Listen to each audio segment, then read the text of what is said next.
This is the QB Lab podcast. I'm your host, Jake Fertinsky, joined by my co-host and color commentator, Zach Mandlewitz, my buddy. We are here today, but we're remote. So it's a little different style of an episode that we're trying out. Episode number 2, we're going to hit you with some hot takes right off the press, talking all about the NFL draft and how Mel Kiper is a moron. Zach, let's get right into it. Okay, so this NFL draft, I knew this was going to be a complete shit show immediately once Mel Kiper cuts to him and he's going off on Shedeur Sanders being the second coming of Christ. And then as this 3-day window continued, where it cuts to Mel Kiper pouting in the corner every time Shedeur isn't being drafted, and then it all kind of comes to a head in the end when he says, the NFL has no way to evaluate quarterbacks, but us, the analysts, we do. We know better. What is Mel Kiper thinking? The first thing that I want to get out of the way is, there's such limited information to evaluate players that for anybody to be that confident about quarterbacks in a draft situation, just from what they've done in college and being able to say with 100% certainty that you know exactly what they're going to do in the NFL, that is a crazy, crazy thing for someone like Mel Kiper to say. Now, I got to give him his flowers because the NFL draft wouldn't be what it is today without him. He started this. He created all the buzz around it. But, Jake, I've got a list of about a dozen bad Mel Kiper takes. Are you prepared for this? Gotta hear this because honestly, watching the draft, the whole thing just felt like a total sideshow that became the Shedeur Sanders show, and I just wanted to watch the NFL draft. Let's hear it.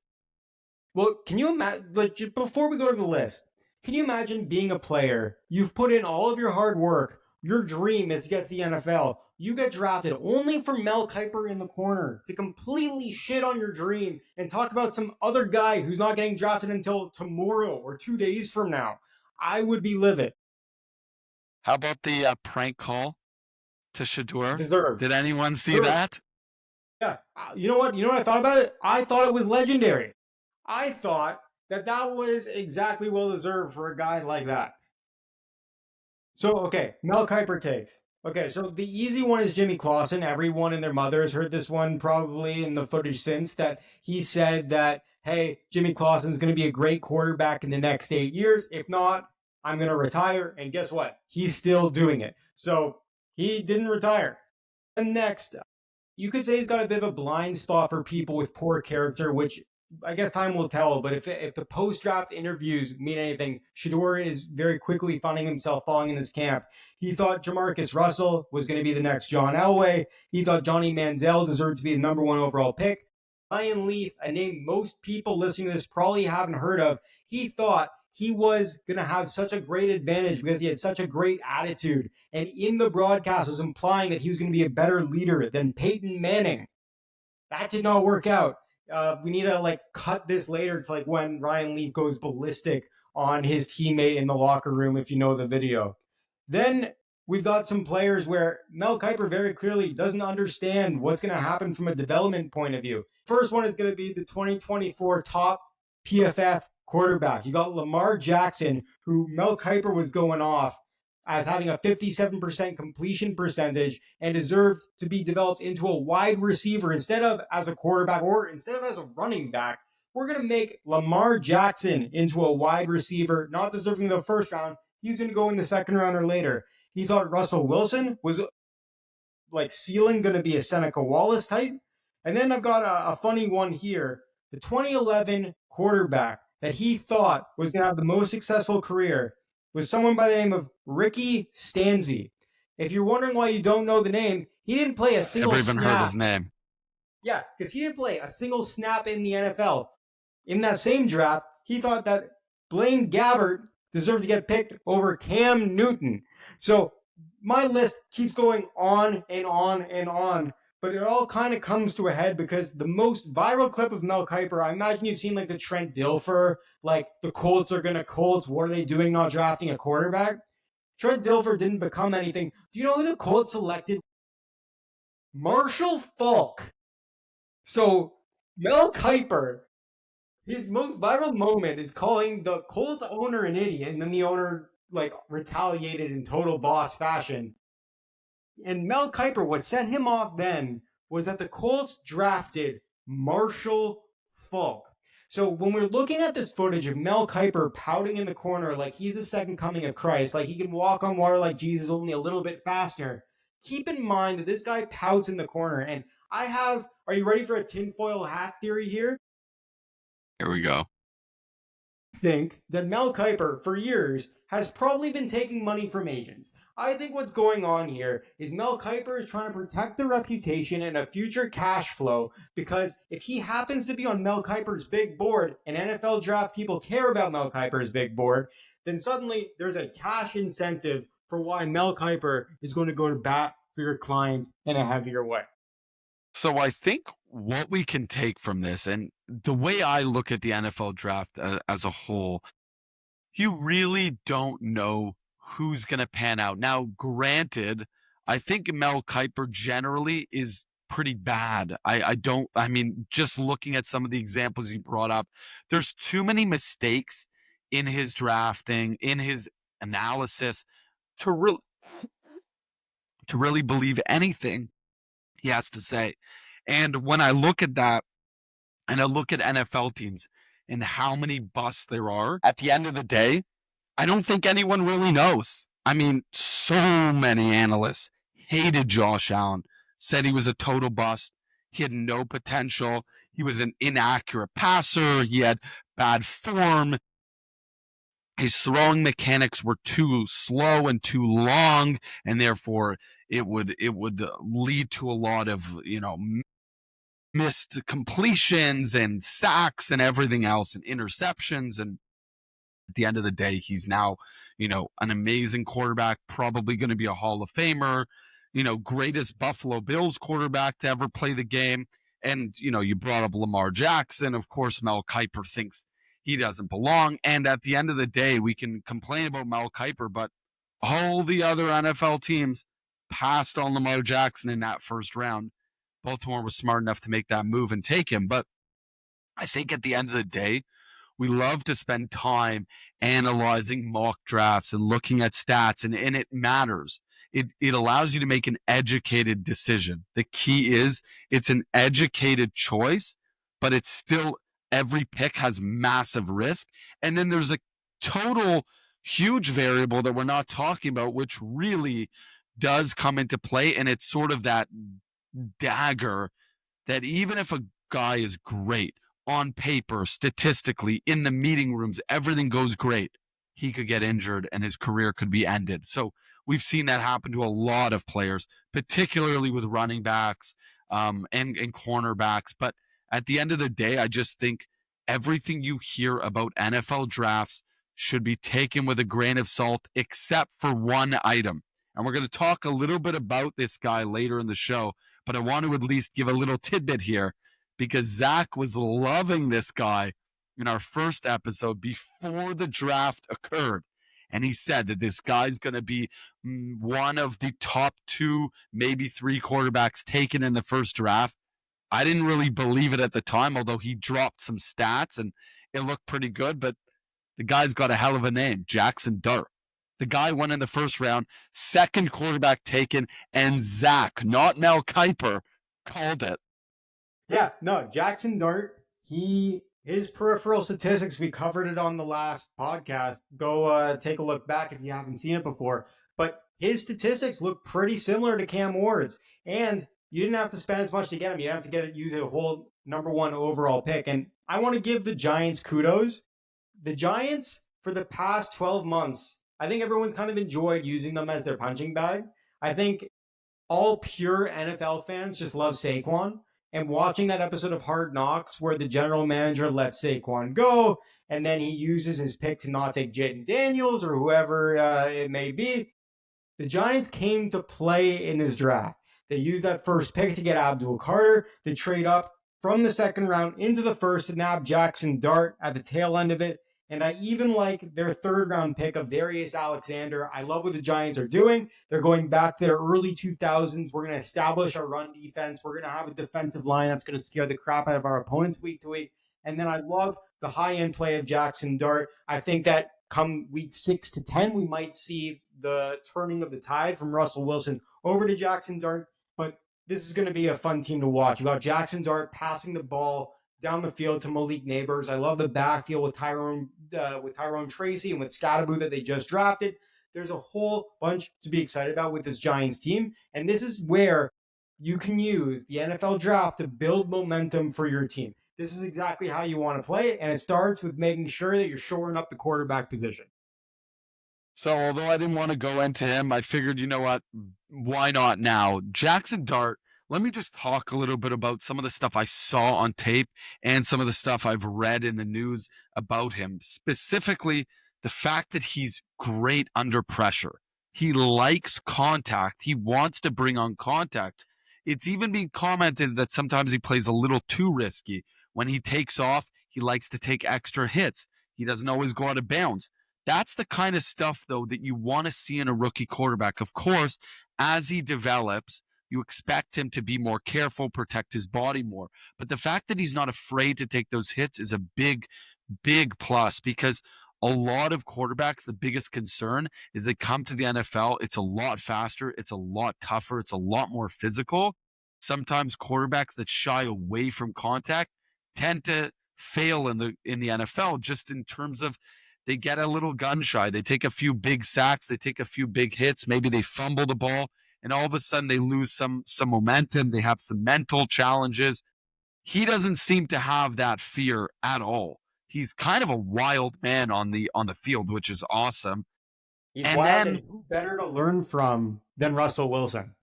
Like, if you remember those Seattle Seahawks days in the playoffs, Russell Wilson rolling out of the pocket and making some crazy throw with an improbable chance of being like the big time throw percentage that we saw in Jaxson Dart should continue with the mentorship of Russell Wilson. But to me, the biggest winner of that whole situation is Malik Neighbors.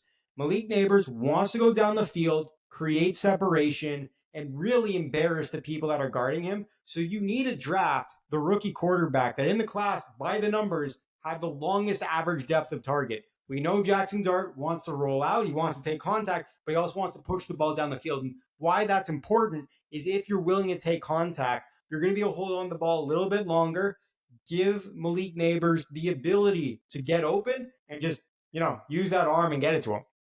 Yeah, he's not afraid to push the ball down the field. If any of the listeners have watched some of his tape, you can see he's not afraid to push the ball. He's not afraid to take chances, both with his legs and with his arm. Another piece, great attitude. Tough kid, both on the field, off the field, serious competitor, loves the game, just wants to play the game. And I think going to a place like the Giants, there's a lot of pressure, there's a lot of media, but knowing that you got Russell Wilson there, I think there's a little bit of that protector mentality for him. So they don't have to rush to get him on the field. Like you talked about, it can be a handful of games before Jaxson Dart even starts for the Giants, which is exactly what they need. They don't need a guy to go in, thrown into the fire right away, particularly in a big market like that. So, jumping to Shedeur Sanders. We already talked a little bit about him just when we talked about Mel Kiper, but I also want to talk about why he fell. So I'll give some of the takes that I've learned just, researching, talking to some experts. The biggest piece that's come from them is he had a terrible spring. He came in with an attitude that he was a top 3 draft pick, and he gave the teams the runaround. That is not what NFL teams want. This is not college. This is not high school. This is the show, and they expect you to obey and be a good, team player and be humble. And he is not that in any regard, and he didn't make an effort to do that. He didn't have an agent for the process. He was listening to his dad, who was a great player. Like, I'm not taking anything away from his talent, but when it comes to managing a guy going into a draft A serious position like the quarterback position has to be handled differently. You need an agent in your ear at all times, and you got to follow the rules, whether you want to believe it or not, whether you think you're better than everyone else. You got to follow the rules. Teams don't want to see guys who don't fall into place. So you had a bad spring. According to my sources, some really, really bad interviews. Like, came in some scenarios, he couldn't even answer certain questions, or if he answered incorrectly, he couldn't take criticism. Everyone knows that a quarterback of all positions needs to be able to take criticism from anyone and everyone, because as we know, when a team is doing really well, the quarterback gets a ton of that credit. When the team is losing, they also take a lot of that credit, and they're expected to. They're expected to blame themselves for losses. We've seen this back when the Jets had Zach Wilson. Zach Wilson cost them a couple games. He didn't step up and admit that he was wrong. The team turned on him immediately and he was benched. That's not the attitude you want to see in a guy that you're drafting, that you're putting big, big capital in. Well, the scary thing here, so the reports that came out of the Giants camp was that he failed the Daboll test of trying to see what happens when you move different receivers to different parts of the formation and see how the quarterback was respond accordingly. Him not preparing at all for that, and the Giants essentially sending him what the test was going to be ahead of time so he could prepare himself. It's kind of reminiscent to me of the Jamarcus Russell stories you would hear, where the Raiders would send him the DVDs with the plays for the week. Kyler Murray not studying. Well, Kyler Murray not studying. Yeah, but the Jamarcus Russell story, this one's a personal favorite of mine, where they send him the DVD of the plays to study, ask him for his opinion on them, and he'd be like, "Yeah, let's run it. Looks good, coach." And they'd be like, "Jamarcus, the DVD was empty. We knew you weren't going to watch it." So if you've got someone like that and you know that the lack of studying is one of these telltale signs, for one, a lack of discipline, but two, you've got like these plays aren't exactly the most straightforward thing. Like everybody that's watched quarterback, seeing Kirk Cousins having to do all those things mentally prepare from, these aren't straightforward things. You have to study. You got to put in that time day in, day out. And if you're letting some of these peripheral things enter your mentality, it calls into question how committed you're going to be and whether or not you're going to live up to the high price tag of a first round draft pick. Now, that being said, it's not like the NHL, Zach. There's not a lot of organic play. Play calling is strict. Everyone's got to follow very exact protocols. It's not like the NHL. Remember? It's fair. But so that is a big risk as a first round draft pick. The Browns getting him as a fifth round pick, though, that is going to be an investment that pays off. And I think it's a humbling moment for Shedeur. Like, he's going to a situation where he's making about $1 million a year for, the next couple of years, where if he was, a college player, his NIL amount would be about $6 million. So he's taking a pay cut coming to the NFL. And if you're the Browns, I think you're ecstatic. I think the jersey sales since the NFL draft have already covered the amount that they're going to pay Shedeur over the next couple of years. I think Shedeur might either be first or second in terms of jersey sales since the NFL draft. I think it's between him, Travis Hunter, and Cam Ward. I think it's really him and Travis Hunter because they're by far more popular than Cam Ward. But hey, this is going to be an experiment. It's a low-cost experiment for the Cleveland Browns. All they can really do is get full upside from here. But Jake, what is going on with the Cleveland Browns quarterback room? Okay, so it's a good question because I really want to dive into here. There's a lot going on. Obviously, they got Joe Flacco, who's still a really solid quarterback. He could arguably take them to the playoffs. You have Kenny Pickett, who, sort of I would call a relative bust at this point. He's moved around quite a few times. Fun fact, he was the first quarterback off the board in his draft. Like I said, semi bust then in that scenario, right? High draft Have you ever capital. seen the other quarterbacks that were in that draft? He's still the best of that bunch, which is hilarious. But anyway. Which is hard to believe. But so, looking at the quarterback room, there is, of course, the elephant in the room, although not much of an elephant. He's kind of small. He's kind of undersized. Dillon Gabriel.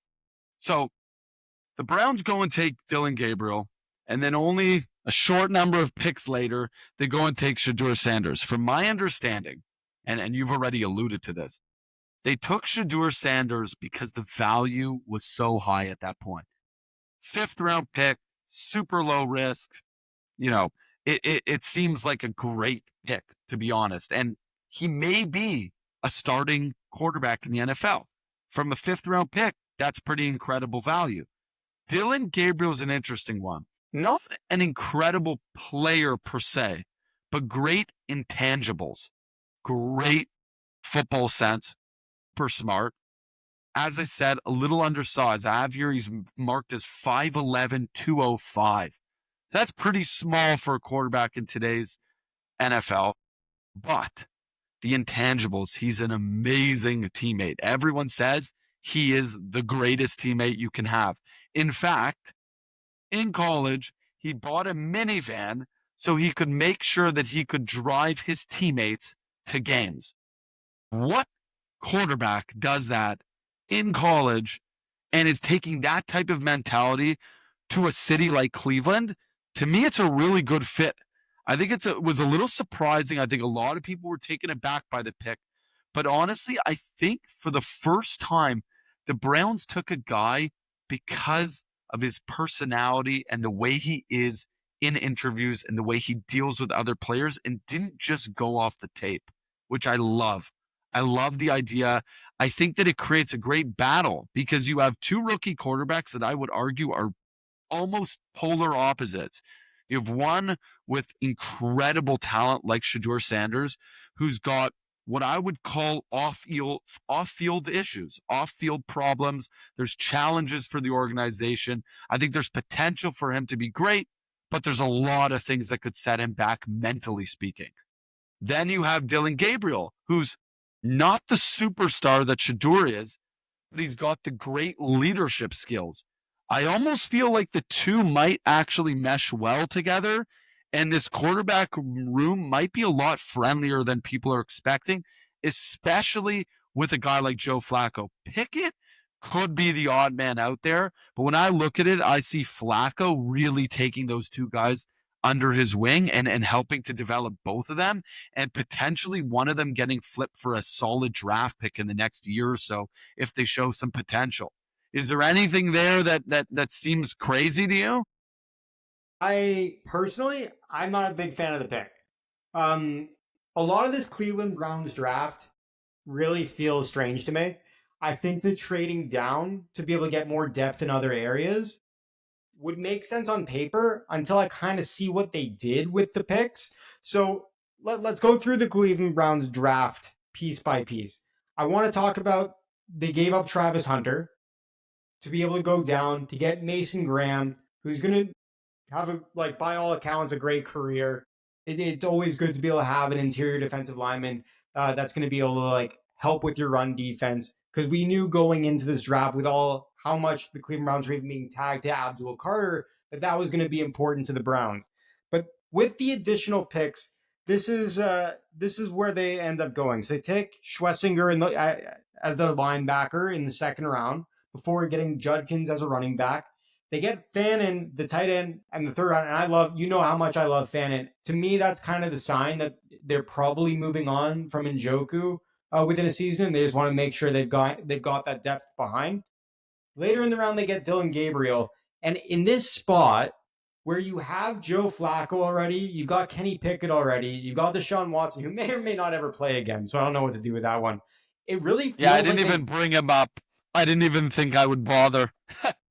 It's okay. I'll end up bringing him up more and more. But what it feels like with Dylan Gabriel is they drafted him to be a backup, because you're not starting him probably within the first season and if that's the case, then use your picks for something else. You've got two running backs in this draft. You're already trying to backfill a tight end.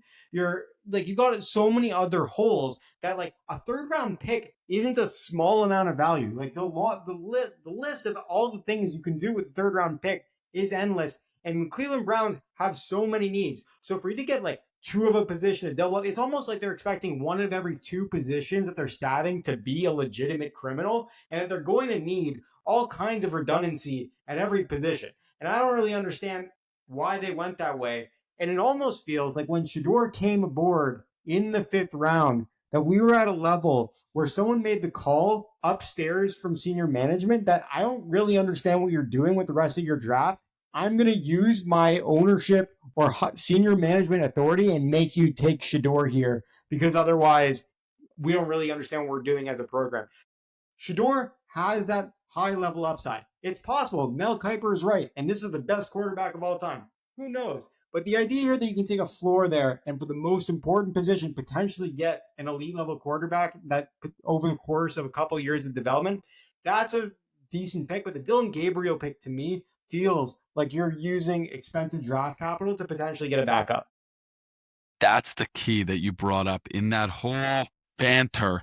There was one key piece that I take from that. It's the most important position. And that's why I like that they took two guys. This is an organization that has struggled mightily for decades. Failure to find a quarterback that works. They had Mayfield. I thought he actually was the answer. We talked about this in last episode. He was probably the answer and they blew it. They let him go. But I do think that they're saying, look, we're not great with quarterbacks. So we're going to take 2 shots in the dark this time. And maybe, just maybe, one will pan out. So I agree it's a lot of draft capital, particularly Gabriel, because of the fact that it's a 3rd rounder. But at the end of the day, they could draft the best linebackers, the best D linemen, the best offensive linemen, the best running back. None of it matters if you don't have a quarterback. So to me, I think you're taking a guy who I agree. Like, I don't know if Gabriel's going to be a starter or not. I'm not sure, but there's a chance. And the fact that they now have 2 chances, to me, it's a smart move for Cleveland just because of the struggles they've had. Yeah, just don't let Deshaun Watson be in charge of the rookie hazing. That's all I say. Or any of the rookie parties or any of the weekend getaways, anything should not be put into Deshaun's hands. Nothing should be put into his hands. No balls, no footballs, nothing. Let's talk about another great team, the Jacksonville Jaguars. Okay. What a wonderful, wonderful organization to discuss. This is my favorite topic on the slate for tonight. And I'll just add one thing. We understand it's not a quarterback-focused team, but don't worry. We're still going to talk about the quarterback position with the Jaguars because it's crucial to their draft capital this year. Yeah. So, look, Travis Hunter has all of the intangibles for everybody to buy in that this guy's probably a generational talent. And he's potentially the number 1 player in 2 different positions. We haven't seen that before. But here's my problem with it. To be able to get Travis Hunter, they're using this year's 1st round pick and they're giving up next year's 1st round pick. And my difficulty with that whole situation is when you're saying that to me, what you're telling me is you don't have any questions about Trevor Lawrence. And I have questions about Trevor Lawrence. Like, if you fail this year, the next year's pick you're giving up could be Arch Manning. Like, if Trevor Lawrence just hits his shoulder the wrong way, and we know Trevor Lawrence likes to run the football, he likes to put himself in those kinds of positions where shoulder injuries can become commonplace, you essentially are telling me you're willing to bet on that man, and I would not be that confident. Yeah, I think the biggest challenge is that, of course, they're clearly saying that they believe in Lawrence, that they're willing to give up their future for an incredible receiver / cornerback, but I just don't see how he's going to succeed. I mean, you and I were talking about this before we turned on the episode, and my biggest challenge with Travis Hunter is I think he could be amazing. I just don't think it's going to be with this team. It could be with this organization, but not with this quarterback. And I'm a guy who was a huge fan of Trevor Lawrence coming in. I've seen him since he was in Elite 11 from high school. I've thought he was going to be a superstar. Of course, he goes to Clemson. He's incredible. Comes to Jacksonville. There's some potential there. We see some success. And then, of course, he's been struggling statistically, and injuries are starting to pile up. And I just think to really go all in like this, when I would say you have a big question mark in your quarterback, regardless of the ridiculous amount of money you've paid him, you're drafting a receiver that in some ways is kind of being set up to fail. Yeah. Just to break it down, 2021, he, by PFF data and taking out all of the quarterbacks that had a limited number of snaps, which actually helps him in this analysis, 2021, he's quarterback 23.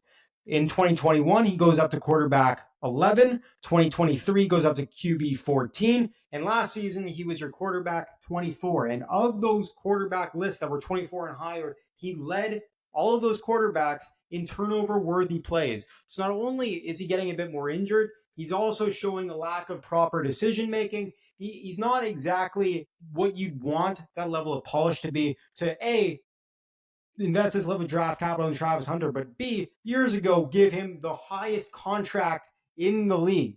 We got a situation here, at least with Travis Hunter, where there'll be more screen passes, where it takes some of the pressure off of him. And there's a good argument to be made that between him and Thomas, you're essentially got the best cast around Trevor Lawrence that he's had since entering the league. They have to figure out that run game. I'm hoping Travis Etienne gets a bounce back year, but the pass blocking, like that's still a bit of a question mark. We've got a situation here where Jacksonville is essentially doing a win now move with a team that's proven it's still not guaranteed to make the playoffs. So if that's the case and you're essentially betting the farm on it, this is a questionable move at best.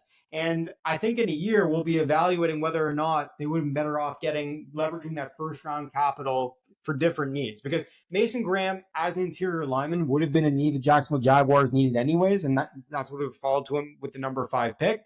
And next year, there's a huge potential there. There's a team other than the Jaguars that desperately needed a quarterback. They didn't take one in the first round early like everyone expected. Aaron Rodgers going to the Steelers? Is that what's going on? About the Saints. Not yet. Okay. So, yeah, Aaron Rodgers, I was reading the reports that he's got a handshake agreement with Mike Tomlin, and there's actually a fun theory in here that they're just doing it as late as possible, so that way you don't have the media hoopla around trading camp. So, like, if you do it as long as possible, this kind of makes the media cycle as short as humanly possible, which for someone who apparently is as fragile as Aaron Rodgers could be a big benefit. But yeah, I think it's either that or, fun fact, Bodog started doing odds of which CFL team Aaron Rodgers might fall to, with the Toronto Argonauts getting minus 120 odds among CFL teams. So, Jake, as an avid CFL fan, you might be seeing Aaron Rodgers in your league sometime soon. Now, I should mention, it's a late pick, but I had this guy on my board. We talked about him. Will Howard. Love the pick. There is a guy. I like the pick. Look, it's a round 6 pick. I am well aware that he's a low value pick. But, well, I shouldn't say low value, low draft pick, but I think there's a lot of value there. And let's say they do get Rodgers. Is there anything left in the tank? Because we've seen Rodgers now a couple times. This new Rodgers, since he's left Green Bay, he ain't an MVP anymore. What is he? Is he a stopgap? Maybe they make the playoffs again, but they don't really do anything. Like, what is that? Why would the Steelers even be interested in that? Okay, so I actually do understand it from a style of play point of view. Aaron Rodgers, from the eye test, very clearly has taken a step back. By the data, by PFF has his rating as quarterback 17. So by frame of reference, that's one position below Bo Nix, one position above his replacement in Green Bay, Jordan Love. So Aaron Rodgers, the thing that's clear is he's not running anymore. There's very clearly a gap in his speed and in his step. But the thing is that arm talent is still there. You may remember against our Bills, he's still throwing that Hail Mary down, even though Sean McDermott is saying we're going to defend the sidelines in one of the most hilarious halftime TV interviews that I've ever seen. Just a complete lack of situational awareness in that interview, but let's not get bogged down there. Aaron Rodgers can still throw that go ball. This could very much look like Peyton Manning when he went to the Broncos, where you don't need your quarterback to be the star if your defense is going to be what it is. Like if you got TJ Watt, that first round pick they got of Harmon, that's going to be a pretty scary defensive line. And Tomlin's defenses always play well. So it could just be a situation where you don't need the best quarterback. You just need one that fits your style of play. And if you get it on the cheap, and you don't have to spend a crazy amount of draft capital now, it could actually make sense. Yeah, I think that's the other piece, right? Is there's no draft capital that needs to be spent. That's a big, big deal to a team like the Steelers, who I would say is a very reputable organization. They tend to draft quite well. They tend to develop players quite well. There's a reason that they're pretty much in the playoffs every year with Mike Tomlin, regardless of whether they're winning in the playoffs or not. They're always a pretty good team. So I see that point. I mean, I think you're convincing me a little here.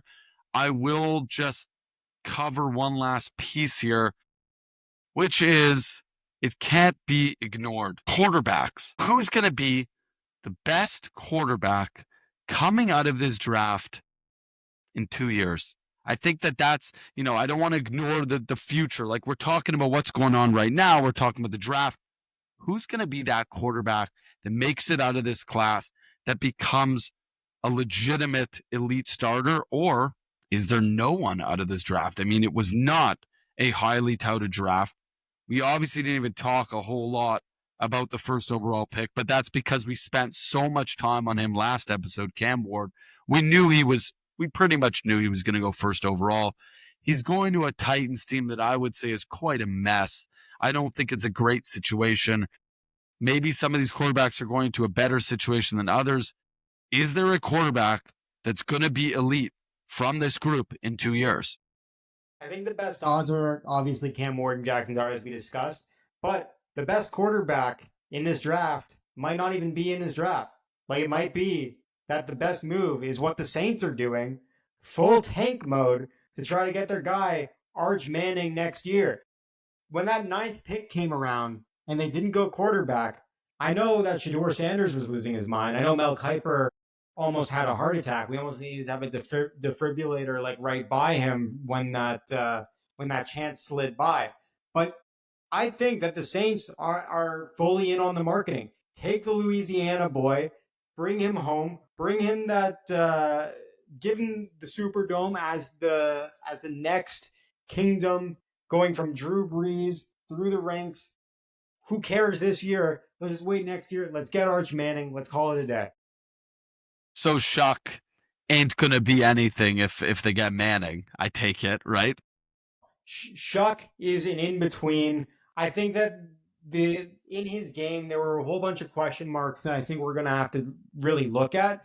But I think if you're really taking Shuck in that spot, as opposed to like leveraging first-round draft capital, I think you as the Saints have your eyes on what's, because keep in mind, they already have Rattler. They've already had a bunch of these names that are Shuck-like. It's not like they've tried running this experiment several times before. I think if you're the Saints and you have the type of down the field threats that you have at wide receiver with Rashid Shaheed, Olave, all these guys that typically fit in the Saints system, you're going to really be, I want to say tanking this season and accusing them before the season's already started, but I think they've got their eye very seriously on Arch Manning. So we haven't even reached preseason of the 2025 NFL season, and we're already talking about the Arch Manning Bowl, the Arch Manning raffle, the Arch Manning lottery, if you put it, right? Totally understand that. To me, yeah, I look at this draft. Personally, I have my eye on one guy that I think is going to make it happen. I think in a couple years, we're going to look back and we're going to go, okay, he was the guy to get in this draft. And it's not Shedeur Sanders. It's not Cam Ward. It's not Dylan Gabriel. It's not Will Howard. It's not Tyler Shuck. No, I know who you're going with, and I like this take. It's Jackson Dart, baby. That guy. I thought you were going somewhere else. Oh, no. Jackson Dart is going to be elite. I watched a lot of tape on him. I watched his interview with Gruden. I love the guy. I love the attitude.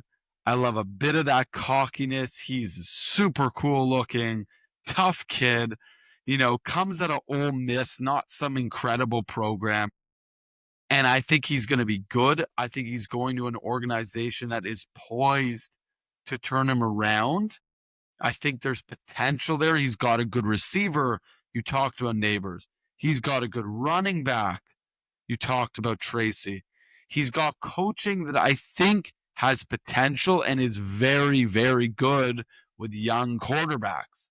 I think he's going into a very good situation on an organization that is ready to take that step forward. I don't think he's going to be the next superstar per se, but I think when we look across the board, he's the one that's got the best chance of succeeding.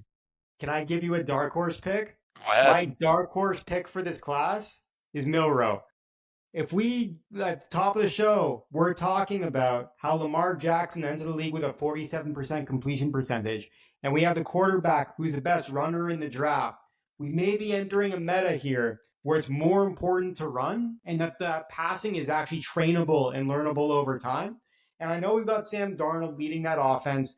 Who knows how long he'll be able to hold up, because there were questions about some of his health coming to the end of last season. If Milroe gets some playing time, I know he's wearing a Seattle Seahawks jersey, so it's very easy to try to make a Russell Wilson type of a comparison.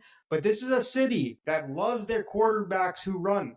And this could be a guy that, in the right opportunity, he might be able to make something of it. Good team too. Although it's not the same coaching staff as it once was, right? They don't have Pete Carroll anymore. There's some questions there. I still personally, I don't see it, but I do agree that if the running could work well enough, and again, maybe he doesn't become an elite quarterback, maybe he doesn't become a starter for a long period of time, but maybe Jalen Milroe has some success for 1 or 2 seasons, which to me would still be pretty successful. Like if you look at a 3rd round quarterback pick, if they turn out to have a couple pretty good seasons and they take a team to the playoffs maybe once, maybe twice, I would say that that's pretty good value for a 3rd round quarterback pick. Like they don't have to become an elite franchise quarterback to be a success. Like if a guy has a couple good years, that's not a bust to me. Like a quarterback bust is when a guy's drafted in the 1st round and maybe is good for a year at best, or never pans out. But if you're talking about a 3rd, 4th, 5th round pick, if they have some good seasons and if they could become even a good backup, that to me is not terrible. So yeah, like I think Jalen Milroe has potential. Obviously, you talked about the running. The running ability of him is incredible. And maybe they use him a little bit in that. Like I could see the Seahawks trying to utilize him just throughout the season, particularly with Darnold and what I would say is like pretty immobile. So I think it could be a good option. You bring in Milroe a few times a game. Yeah, he could have a Taysom Hill type of role immediately if you just wanted someone to play the wildcat and run something down your throat.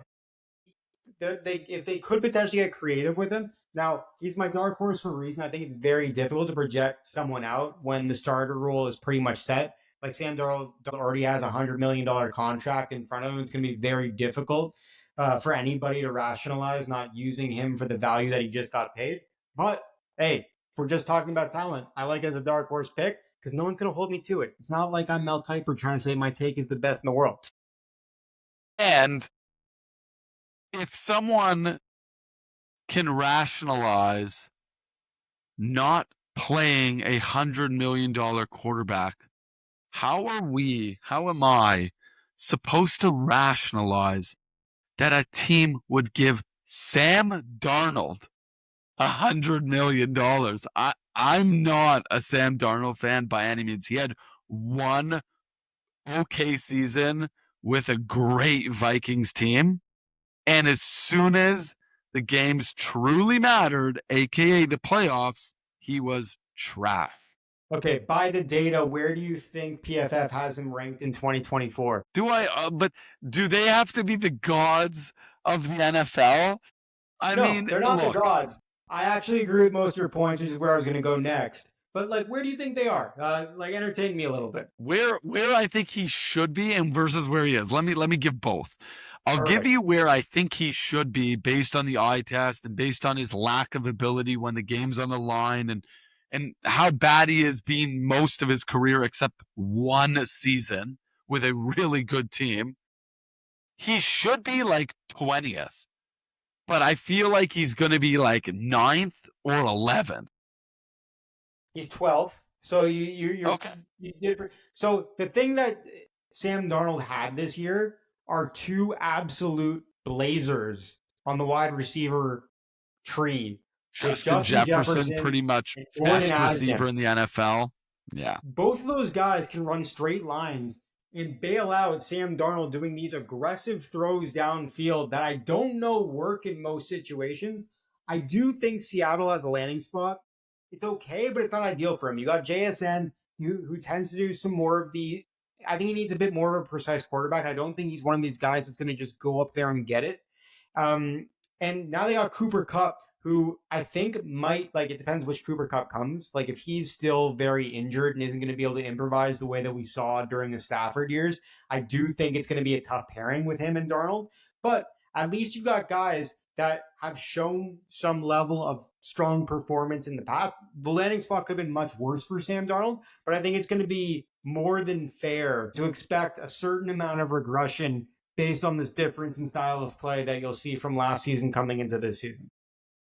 Yeah, fair enough. Those are fair takes. Look, and we'll see what happens. We'll see who's right. We're marking these down, and we'll come back late in the season, and we'll look at where things are at. But again, doesn't matter what we say. We're not Mel Kiper. I like people holding us to the fire. I think that it's more than fair than to say, hey, if we're going to put our takes on the internet, that people judge us because, quite frankly, we've opened ourselves up to it. That's the beauty of it. But also, at the end of the day, it's football. We're not trying to fly people to the moon. We're not doing these complicated physics equations to figure out exactly how a spaceship is going to land somewhere in a different center of gravity. What we're doing is we're making sweeping generalizations in a pretty low stakes environment. It's just football. Jackson Dart, Jackson Dart, Jackson Dart. To the moon, quite literally. This is the QB Lab podcast. Thank you all for listening to us again. Another episode. We will be back again. You know us, monthly podcast. We ain't going anywhere. Enjoy. Let's go.